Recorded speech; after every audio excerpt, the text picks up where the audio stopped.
313 مسلمان اور 1000 کافروں کی فوج، جس کا لیڈر ابو جہل، جس نے مسلمانوں کو ختم کرنے کا پورا ارادہ کر لیا تھا، لیکن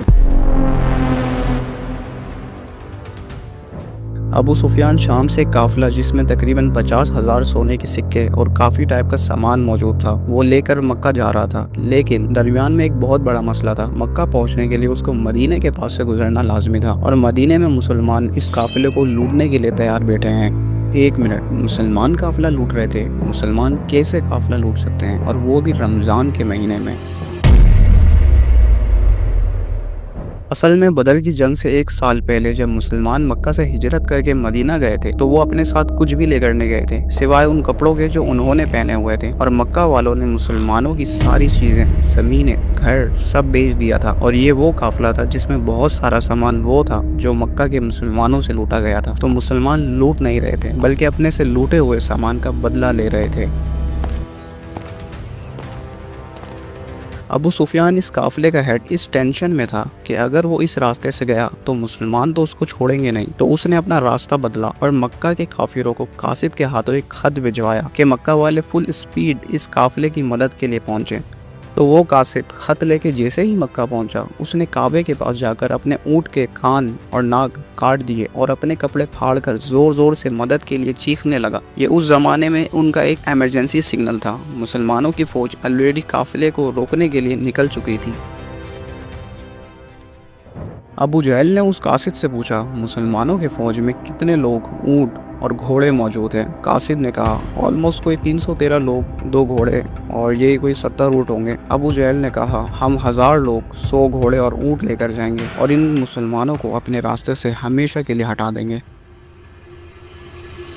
نبی صلی اللہ علیہ وسلم 313 فوجیوں کے ساتھ مدینہ سے روانہ ہوئے۔ ایک نوجوان صحابی جن کو رسول اللہ نے جنگ میں ساتھ چلنے سے منع کر دیا تھا کیونکہ وہ کافی چھوٹے تھے اور صرف 16 سال کے تھے، تو وہ رونے لگے اور ضد کرنے لگے، تو آپ صلی اللہ علیہ وسلم نے انہیں بھی شامل کر لیا۔ سفر کے دوران نبی صلی اللہ علیہ وسلم نے ہر منزل پر سوچی سمجھی اسٹریٹجی بنائی۔ 2 صحابہ قافلے کی تلاش میں بھیجے گئے، جبکہ ابو جہل نے اپنا ایک جاسوس بھیجا جو مکہ کے کافروں کو مسلمانوں کی پلاننگ بتانے گیا تھا۔ ابو سفیان کا قافلہ مین روڈ کو چھوڑ کر کسی اور راستے سے نکلا اور مسلمانوں کی فوج سے بچ کر بھاگ گیا۔ تو اب لڑائی کرنے کی کوئی ضرورت نہیں تھی کیونکہ قافلہ تو بچ گیا تھا، لیکن ابو جہل نے کہا کہ اب اگر قافلہ بچ بھی گیا ہم ان مسلمانوں کو نہیں چھوڑیں گے، کیونکہ ان کے ایک ایک بندے کو مارنے کے لیے ہمارے پاس 3 لوگ موجود ہیں، ہم انہیں ہمیشہ کے لیے ختم کر دیں گے۔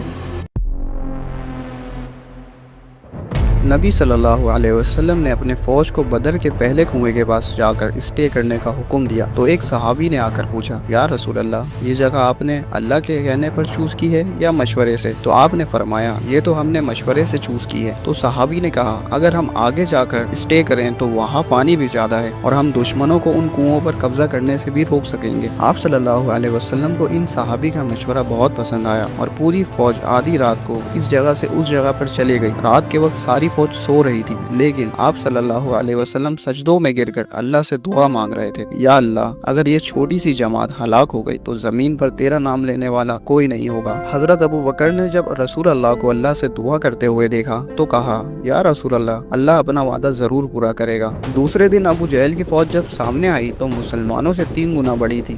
عتبہ، ایک بہت مالدار مکہ کا بزنس مین، اپنے بھائی اور بیٹے کے ساتھ سامنے آیا اور مسلمانوں کو چیلنج کیا، کیا کوئی ہے جو ہم سے آ کر مقابلہ کر سکے؟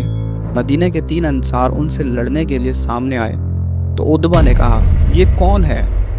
ہم اپنے بھائیوں کے سر کاٹیں گے جنہوں نے اپنے باپ داداؤں کے ریلیجن سے بغاوت کی ہے۔ مشرکین کے 3 سردار عتبہ، شیبہ اور والد سے مقابلے کے لیے پھر مسلمانوں کی فوج میں قریش کے قبیلے سے حضرت حمزہ، عبیدہ، علی رضی اللہ عنہ سامنے آئے اور لڑائی شروع ہوئی۔ حضرت عبیدہ زخمی ہوئے، لیکن عتبہ، اس کا بھائی اور اس کا بیٹا تینوں مارے گئے۔ مسلمانوں کو پتا تھا کہ دشمن کے مقابلے میں ان کی فوج بہت چھوٹی ہے، تو انہوں نے ڈیفینسو اسٹریٹجی اختیار کی کہ ہم تو اپنی جگہ سے نہیں ہلیں گے، تم لوگ آ کر حملہ کرو۔ اسی کے ساتھ ابو جہل نے فل فلیج حملے کا حکم دیا، کیونکہ اس کا خیال تھا کہ بس 2 منٹ کا کام ہے، ختم کر کے نکلتے ہیں۔ لیکن